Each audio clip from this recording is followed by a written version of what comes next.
எனக்கு பசி இருந்தாலே சாப்பிட மாட்டேன். 3வது வயிறு முட்டை முட்டை சாப்பிட மாட்டேன்.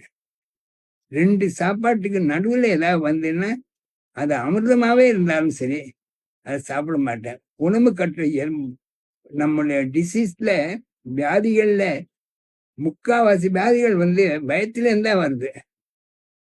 அதனால கட்டுப்பாடான உணவு, ரெகுலேட்டட் லைஃப், தூய எண்ணங்கள் இதெல்லாம் இருந்ததுன்னா கூடிய வரைக்கும் எந்த வயசுலையும் நம்ம எக்ஸப்ட் அந்த ஏஜ் ரிலேட்டட் சில குறைகளை தவிர மற்றபடி நம்ம ஆரோக்கியமாக வாழலாம்.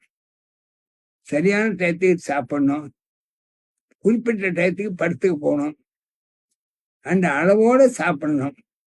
கண்ட இடங்கள் வெளியிலாம் சாப்பிடக்கூடாது, நினைச்சப்பெல்லாம் சாப்பிடக்கூடாது. இந்த கட்டுப்பாடோ இருந்தோம்னா அவர் பாடி